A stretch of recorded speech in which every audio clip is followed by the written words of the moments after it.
بسم اللہ الرحمن الرحیم۔ الشہر الحرام،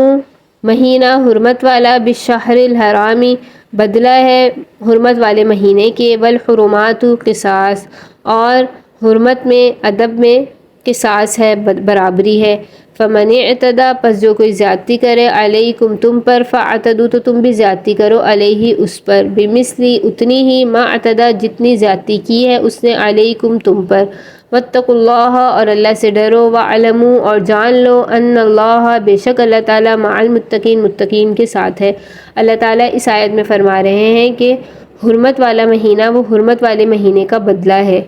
اور حرمت میں جو ہے وہ قصاص ہے، حرمت میں برابری ہے۔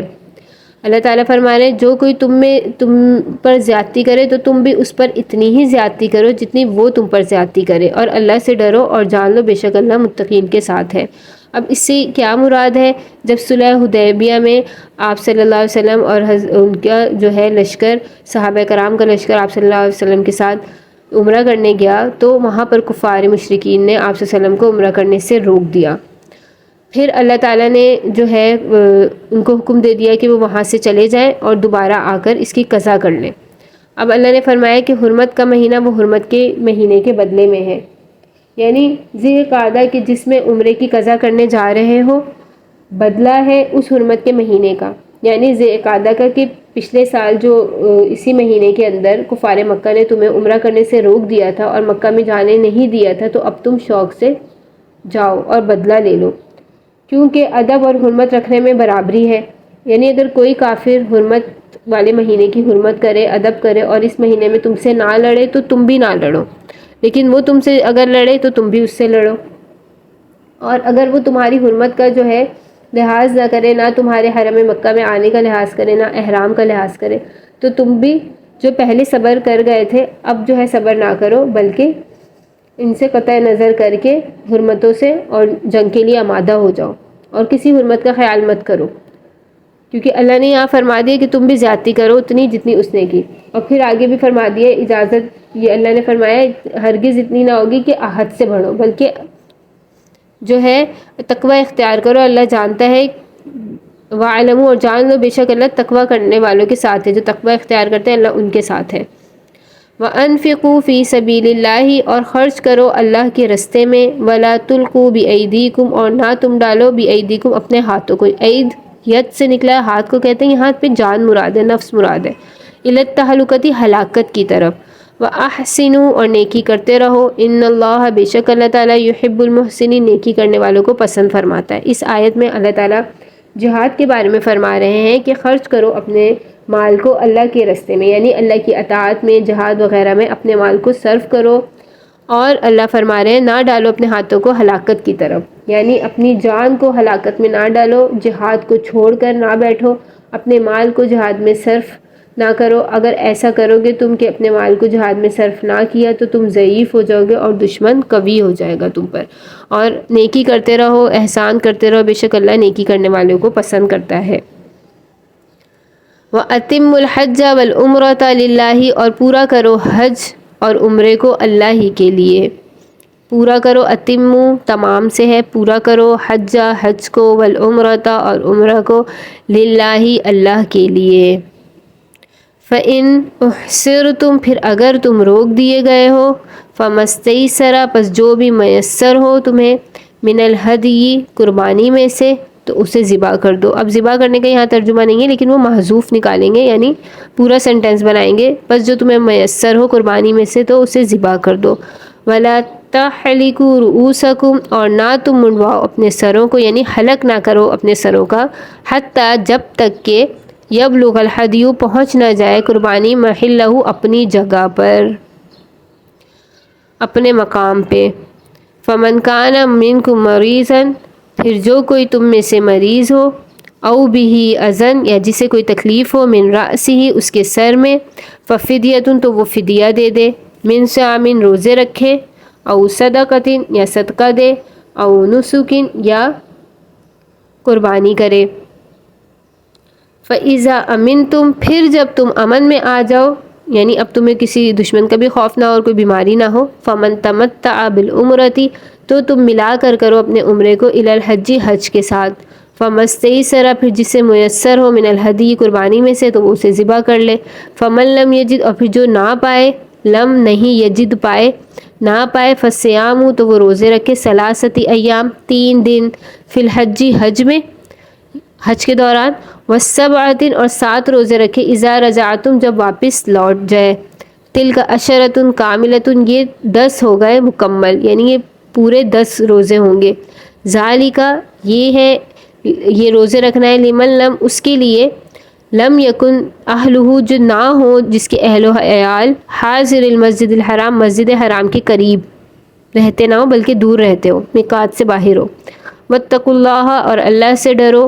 واعلموا اور جان لو، ان اللہ بے شک کہ اللہ تعالیٰ شدید العقاب شدید سخت عقاب سخت عذاب دینے والا ہے۔ اللہ تعالیٰ اس آیت میں فرما رہے ہیں کہ حج اور عمرہ اللہ کے لیے پورا کرو، اور اگر تم روک دیے جاؤ حج عمرہ کرنے سے دشمن کی وجہ سے یا کسی وجہ سے جو ہے پورا نہ کر سکو، تو جو تمہیں قربانی میسر ہو اس میں سے ذبح کر دو، اور پھر اپنا حلق وغیرہ کر لو، احرام کی پابندی سے نکل گئے، اور نہ اپنے سروں کو منڈواؤ یہاں تک کہ وہ قربانی جو ہے اپنی جگہ پہ نہ پہنچ جائے۔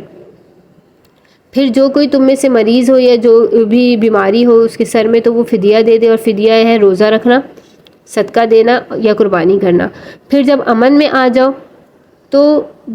جو کوئی تم میں سے حج تمتع کرے، عمرہ اور حج ملا کے کرے، تو اسے جو میسر ہو قربانی میں سے وہ ذبح کر دے، اور جو یہ نہ پائے تو اسے چاہیے کہ وہ 3 روزے رکھے حج کے دنوں میں، اور 7 روزے رکھے جب وہ حج سے واپس آ جائے۔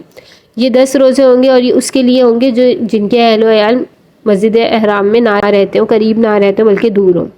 اور اللہ سے ڈرو، جان لو بے شک کہ اللہ تعالیٰ سخت سزا دینے والے ہیں۔ تو ان آیات میں اللہ تعالیٰ حج کے احکام اور عمرے کے احکام بتا رہے ہیں، یعنی احکام حج اور عمرہ۔ مطلب یہ ہے کہ جب کسی نے حج یا عمرہ شروع کیا،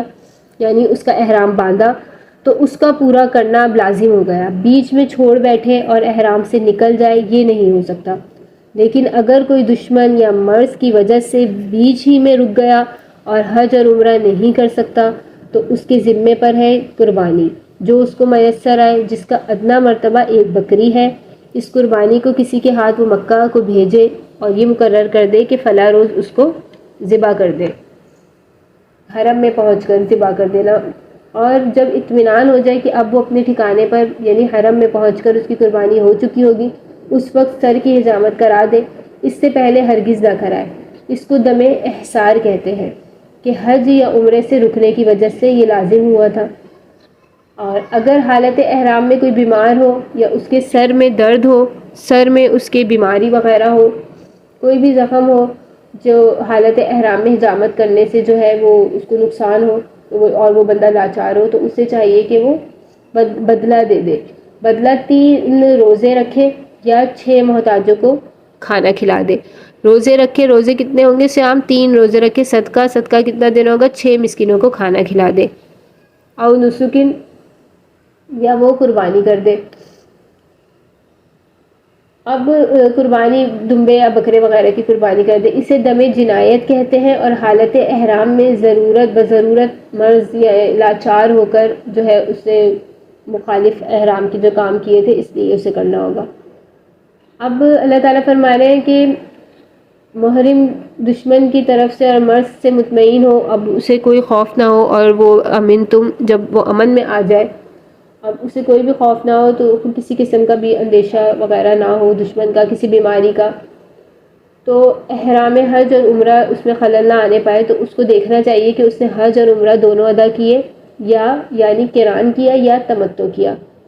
افراد نہیں کیا۔ اب یہ دیکھیں 3 صورتیں یہاں پہ آتی ہیں حج کی 3 صورتیں، 3 حج کی قسمیں ہیں: حج افراد، حج قران، حج تمتع۔ حج افراد صرف حج کی نیت کر کے چلا، اور حج قران حج تمتع ہے کہ عمرہ اور حج جو ہے دونوں ملا کے کرے، اور حج قران یہ ہے کہ اس نے چلا تو عمرے کی نیت کر کے تھا اور پھر حج تک رک گیا، اور پھر حج کر کے ہی جو وہ اس نے عمرہ اور حج جو ہے مکمل کیا۔ تو اب یہاں پر اس پر ایک قربانی کرے، ایک بکرا جو ہے ذبح کرے، یا اونٹ یا گائے میں سے 7واں حصہ ایک حصہ کر دے، اس سے دم قران یا دم تمتع کہتے ہیں، اور امام ابو حنیفہ کے نزدیک اسے دم شکر کہتے ہیں، اور اس میں سے وہ کھانے کی بھی اجازت دیتے ہیں۔ لیکن اب وہاں اس طرح کا جو ہے سعودیہ میں سسٹم نہیں ہے. امام شافعی کے نزدیک اسے دم جبر کہتے ہیں اور قربانی کرنے والے اس میں سے نہیں کھا سکتے. اب یہ ہے کہ یہاں سے نیت کر کے چلے کہ حج کرنا ہے، اور حج کے ایام ابھی شروع نہ ہوئے، پہلے اس نے عمرہ ادا کر لیا اور پھر حج کے دن جو ہے وہ کر کے حج کر کے اور پھر وہیں پہ قربانی وغیرہ کر لی. اور اب اس طرح بھی سسٹم نہیں ہے کہ خود جو ہے قربانی جا کے وہاں ذبح کرے اور قربانی کرے. اب پہلے سے ہی یہاں سے ہی سب کچھ بندوبست ہو جاتا ہے اور وہاں پہ ان کو ایک کال آ جاتی ہے کہ بس آپ کی قربانی ہو چکی ہے اور آپ جو ہے حلق وغیرہ کر سکتے ہیں. تو وہ حاجی جو ہے اپنا حلق کر لیتے ہیں اور احرام کی پابندی سے نکل جاتے ہیں. اب آگے اللہ تعالیٰ فرما رہے ہیں کہ 3 روزے رکھیں اور واپس پہ 7 روزے رکھے، حج کے دنوں میں 3 رکھے. تو یہ کیا اس کی تفسیر ہے؟ یعنی جس نے قران یا تمتع کیا اس کو قربانی میسر نہ ہوئی تو اس کو چاہیے کہ 3 روزے رکھے حج کے دنوں میں، جو کہ یوم عرفہ یعنی 9 ذی الحجہ پہ ختم ہو جائیں گے، اور 7 روزے رکھے جب وہ حج سے بالکل فارغ ہو جائے، اور دونوں کا مجموعہ یہ ملا کے ٹوٹل 10 روزے ہو جائیں گے. اور اللہ نے یہاں پہ فرما دیا کہ یہ ان لوگوں کے لیے ہے جن کے اہل و عیال مسجد حرام سے قریب نہ رہتے ہوں بلکہ میقات سے بہت دور ہوں. یعنی قران اور تمتع اسی کے لیے جو مسجد حرام یعنی حرم مکہ کے اندر یا اس کے قریب نہ رہتا ہو، بلکہ حل یعنی خارج میقات کا رہنے والا ہو، دور رہتا ہو. جو حرم مکہ کے رہنے والے ہیں وہ صرف افراد ہی کریں گے، یعنی حج کا احرام باندھ کے آئیں گے. اور اللہ نے فرمایا واتقوا اللہ، اللہ سے ڈرو اور جان لو بے شک کہ اللہ تعالیٰ شدید العقاب، سخت عذاب دینے والے ہیں.